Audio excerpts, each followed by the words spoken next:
This is an iHeart podcast. Welcome in, everyone, to Lively Lewis Stories. That's right. We're back with even more awesome adventures with Levi and Ivy. Set your storytime meter to fun and get ready to join the Lively Lewis crew. All you need is your imagination and... Off we go! I can't wait to see where our story takes us today. Have you ever wanted to get more Lively Lewis in your life? Well, we've got you covered. Grab an adult and zoom over to livelylewisshop.com. Or just click on the link in our show notes. Enough about that. Let's get to today's super Lively Lewis story. The story you're about to enjoy was inspired by Virginia. Thank you so much for your amazing idea. Virginia was walking over to Levi and Ivy's house as she did most days when they got home from school. They all lived in the same neighborhood and would often meet up after they had an after-school snack to play in Levi and Ivy's treehouse, ride bikes, or go down to the park. But no matter what they were doing, Virginia always took the opportunity when walking to their house to stroll through the garden that sat in the middle of the neighborhood. It was a magical place, filled with the most beautiful plants, bushes, and wildflowers. It held a special place in Virginia's heart because she and her mother had created it when they moved into the neighborhood. It was a hit from the start. All of the neighbors took turns helping care for the garden, and by doing so, they made it bigger, stronger, and more beautiful every year. Virginia loved all gardens, but this one was her favorite. She had just helped her mom and dad plant some beautiful lilac bushes from the year before and was always excited to check on them to see how they were doing. Purple and light blue were her favorite colors, and the lilac flowers always smelled so sweet. And just like she thought, the bushes were doing amazing. Delicate purple and blue clusters of flowers took over every branch on the bushes, along with vibrant green leaves. And the smell, wow, it was amazing. Virginia always described lilacs as smelling like springtime, and she was right. They smelled fresh and light, and the delightful aroma always seemed to fill the whole neighborhood as it carried along on a wispy spring breeze. "Hello, lilacs," Virginia whispered to the bushes, which had now doubled in size since she and her parents planted it. "You are looking and smelling as lovely as ever." Virginia twirled through the garden, enjoying all the colors and scents of the flowers in full bloom. She skipped down the crushed stone path that wound its way to the exit and was just about to leave when she noticed something under one of the lilac bushes. She spun around to see what it was. "We certainly can't have any litter in the garden," thought Virginia to herself as she saw what looked like a piece of paper. But as she got closer to it, she noticed it was a picture. But it wasn't just any picture. It was a really, really old picture, about the size of a piece of construction paper with wrinkled, crinkled, torn edges. And as soon as she saw what the picture was of, Virginia picked it up right away. "Wow, this is amazing," she said out loud, unable to contain her excitement. "It's the most enchanting and lovely garden I've ever seen." The picture was incredible, and every inch of it was filled with the most amazing, colorful flowers, trees, and bushes Virginia had ever seen. It was clear it was a picture of a garden. But it didn't look anything like Virginia had ever seen before. It looked magical. "This looks like the gardens that I've seen in my fairy tale books," thought Virginia. "This garden is wonderful, but I can't imagine that it ever existed anywhere around here. I wonder where this picture came from." The garden in the picture was surrounded by a stone wall, which was crawling with ivy and berry vines. Every flower Virginia had seen or even imagined was in the picture. "I have to show this to Levi and Ivy," she said out loud. But as she looked up from her picture, she saw her friend standing right in front of her. "Show us what?" asked Levi. "Is it a cool new flower or some fuzzy bumblebees?" asked Ivy as she took a spin around the neighborhood garden. "We knew we'd find you here," said Levi. "So when it was getting late and you still weren't at our house, we headed over." "I'm so glad you're here," replied Virginia, so excited to show her friends what she had found. "I was just coming over to get you and show you this." Virginia held up the garden picture and watched as Levi and Ivy's eyes grew big and giant smiles spread across their faces. "Isn't it unbelievable? I found it here in the garden under one of the lilac bushes I planted," said Virginia. "Where do you think it was taken?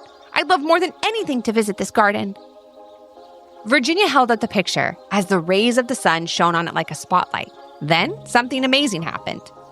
Something magical. The picture took the appearance of a mirror, and the bright sunshine reflected off it into Virginia and Levi and Ivy's eyes. "Wow, that's so bright," they all said together as they covered their eyes. Virginia held the picture tight and decided to put it in her pocket so she wouldn't lose it as the light got brighter and brighter. Levi and Ivy grabbed their friend's hand, unsure of what was going to happen next. It was then that they noticed something unusual start to happen. It was like the garden was spinning. They were scared at first, but also very interested to see what was going to happen once they opened their eyes. They tried to move, but they couldn't. It was like their feet were rooted to the ground, like they were plants themselves and part of the garden they were standing in. They continued to hold hands tightly until all of a sudden the light dimmed and one by one they opened their eyes to see what had happened. And wow, they were surprised.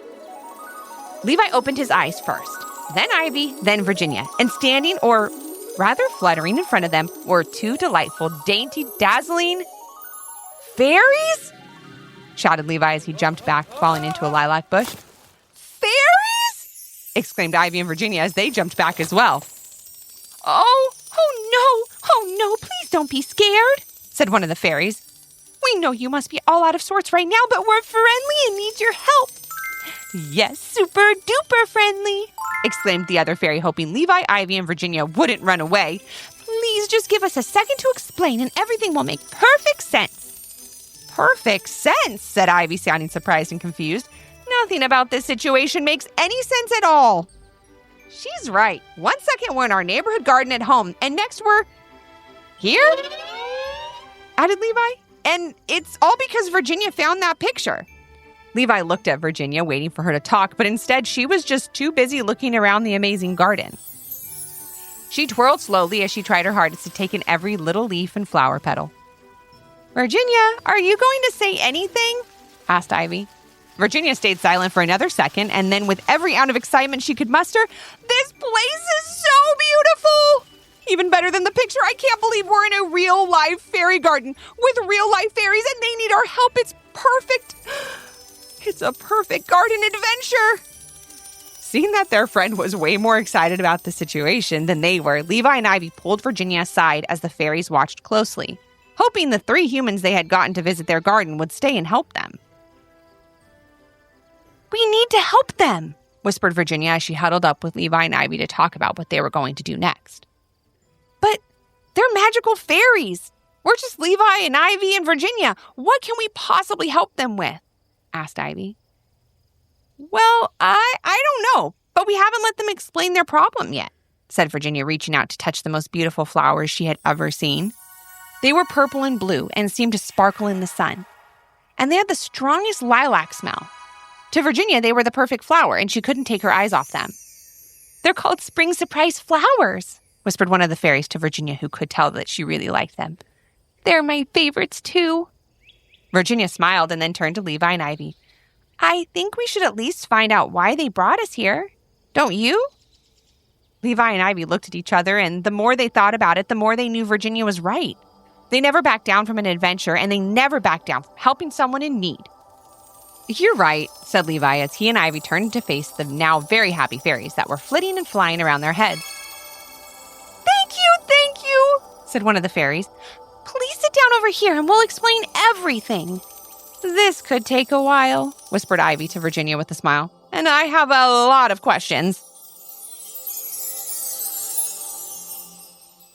Levi, Ivy, and Virginia took a seat on the magnificent bench made out of a tree trunk, decorated with the most beautiful carved animals, leaves, and flowers. They were finally ready to listen as the fairies told them a tale they could hardly believe.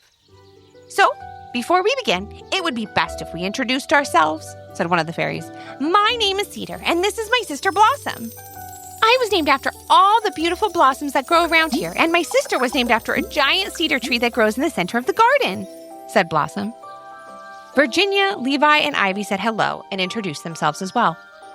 "Now that we're all friends," smiled Cedar, "we can begin. It's very important that you know while we are magical fairies, we're still very young and our magic is very limited. And everything that led to you being here started this morning when we were playing in the garden like we do every day," added Blossom. "But even though this garden is amazing, we still get a little bored every once in a while," said Cedar, "and this morning was one of those times. What happened was I had just won a new butterfly kite at the fairy festival last weekend, and I was excited to use it. However, there wasn't a windy day in the forecast for weeks," explained Blossom. It was my idea that maybe if we combined our magic, we could whip up a little breeze so we could fly Blossom's new kite, added Cedar. So that's exactly what they did, even though they knew it was dangerous to do any magic in the garden at such a young age. That was because they were still just learning, and the garden was the most special and important place to their entire community of fairies. Their garden, like other fairy gardens, was where all the fairies got their magic. And if anything ever happened to the garden that stopped it from growing, then all the fairies would lose their magical powers and the garden would disappear forever, leaving them to all look for another home. Virginia, Levi, and Ivy were very interested in Cedar and Blossom's story and continued to listen closely. Blossom and I stood in the center of the garden under the big cedar tree and tried to remember a few magic spells that we had learned in school, said Cedar. We were told to only practice them if our parents were around, but we thought just this one time it would be okay. Boy, were we wrong, exclaimed Blossom. The two fairies went on to tell their friends that they tried several spells, and as they did so, they waved their arms and legs around, hoping that it would help. It didn't. They just couldn't remember the spells correctly without looking at the magic instructions. Well, why didn't you just ask your parents for help? Asked Levi. Because we wanted to do it on our own, answered Cedar. We thought everything would work out perfectly, and then once my kite was floating through the breeze, we'd call our parents over and show them what we had done, said Blossom. We had been working so hard on our spells at school and thought we could handle it.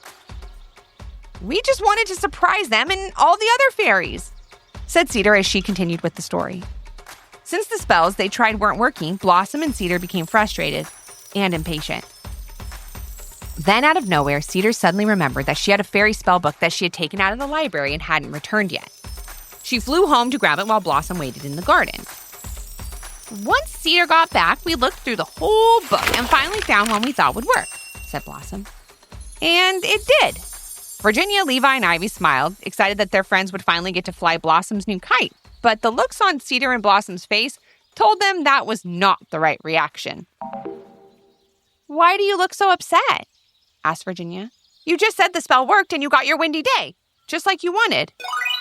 Well, it wasn't actually a windy day spell, confessed Cedar. We couldn't find one of those, so we picked the closest one. What spell was it? Asked Levi. A hurricane spell? Whispered Blossom so barely anyone could hear. Virginia, Levi, and Ivy moved in closer, asking her to repeat herself. A hurricane spell? A hurricane spell! Called out Blossom, looking upset and embarrassed. We made a bad decision. But if this story wasn't amazing enough already, wait until you hear what happens next on the next episode of Lively Lewis Stories. Thanks for joining us today. We hope you enjoyed the story and learned a little something too.